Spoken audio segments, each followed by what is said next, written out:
Hello everyone, Lawrence here from Unicorn Reviews with a top-down video this time because I was working on my bike and I hit myself in the face and well, it's not looking very good. Anyway, today we have the Ajazz EPO maker, whatever, K620T in gorgeous white. This is a 60% keyboard designed for use on the go, so it has a pretty large 4.4 amp hour battery and Bluetooth connectivity with up to 3 devices. So you can have your phone plugged in, you can have your laptop or tablet plugged in, anything really. Up to 3 devices, works over Bluetooth, pretty awesome.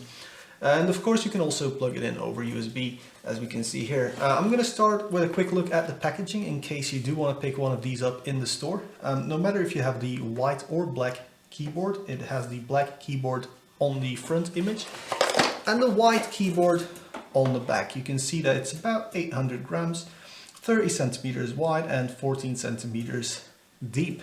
So that's pretty small, although for a 60% keyboard it's actually pretty big. It has 61 keys on it.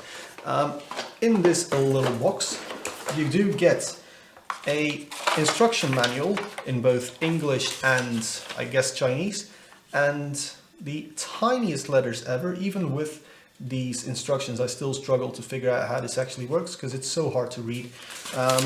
You get 3 colored keycaps, so you get an escape key, a green enter and a yellow spacebar. They're really well made, but actually the spacebar seems to be stuck on the switch or something because it doesn't actually come back up when I press it down, so that's a little strange. And you also get one of these horrible little plastic keycap holders. Of course, there's a 90-degree angle USB-C cable included as well. This makes it look very clean, but of course the USB port is on the side. So that is something to keep in mind for your cable management. But let's actually look at the keyboard itself instead of the sort of stuff you'll lose in about 2 days' time. Again, this is the white model and I actually really like just the clean, simple, minimalistic look of it.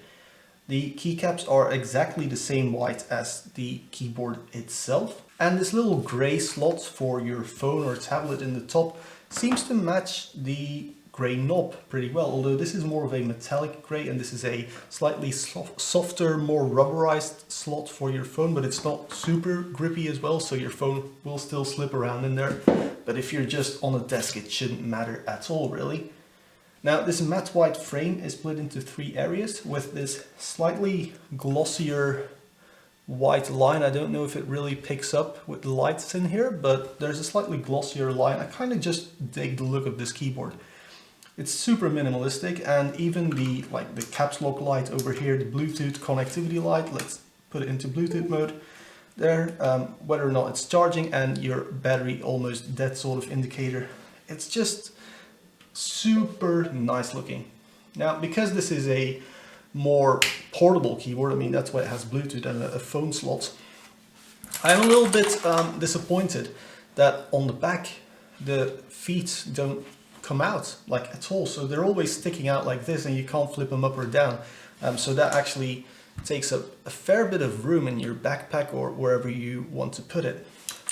Now, the sides are also very minimalistic looking.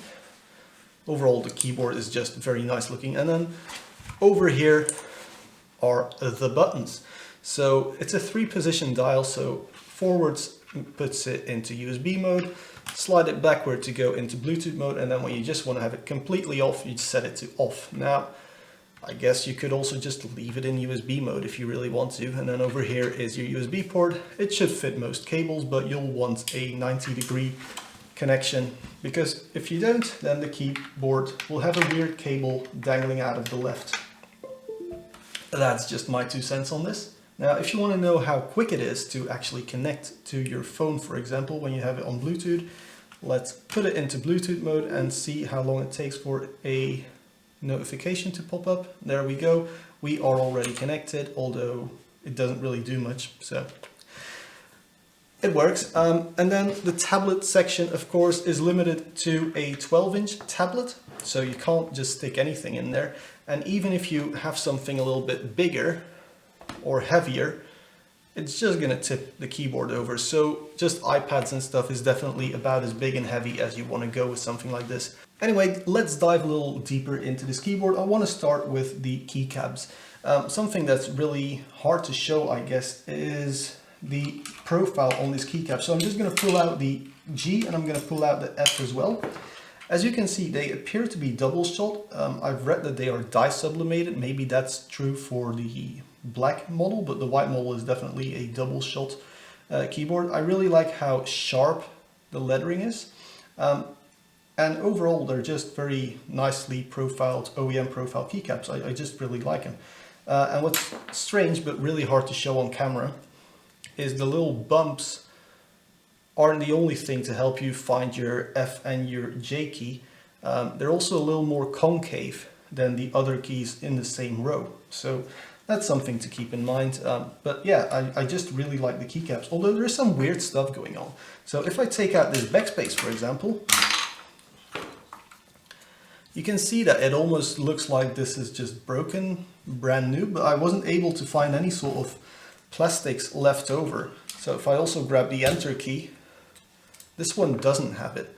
But some of the bigger keys have these like lines in them and others don't. So I don't know if it's actually broken from the factory or if it's designed this way. Overall though, the key caps are really nice and they kind of accentuate the sound of the switches in a decent way without being like too annoying, because these are clicky switches. They have this sort of bluish look to it, like cyan almost, color blue. They say First Blood on them. Does that mean anything? Not really. It's basically just a Sherry MX Blue, but cloned by the Chinese, of course. But it feels good. For an MX Blue, I'm used to MX Blues. I like MX Blues, unlike some people. They are very high-pitched sound-wise, so let's just do a quick sound test.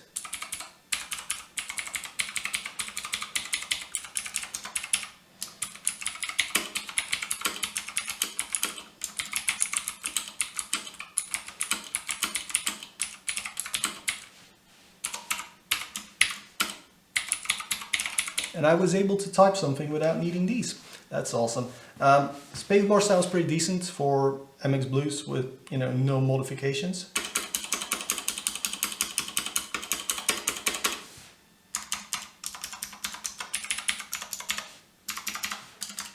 So it sounds good, it feels good. The keyboard frame is very stiff. There's just no flex to it whatsoever. I'm pretty sure this will last a very long time if you don't spill your coffee into it. But yeah, I'm really digging it so far. Next up are the stabilizers. Now we have stabilizers here, and of course in the spacebar. Now they are pre-looped from the factory, but what I find very weird, and again this is impossible almost to show on camera, but there's definitely lube on the spacebar. But once we move to every other stabilizer, I can't see any lube on there. So maybe they just overdo it, or it's still not very consistent, or they forget to put lube on all the stabilizers. But they don't feel bad. It's just, you notice it when you're just staring at the keyboard trying to find something wrong with it. And while I really like this keyboard, it's not all great. So let's talk about the manual, and more specifically the lack thereof. It's just this little pamphlet and this little bit of text will have to do. So if you want to change between your RGB modes, and there's 19 of them, you do FN and the pipeline, and then you get your different RGB effects. I'm not really that big a fan of the whole rainbow stuff going on. There's also some like reactive modes, of course.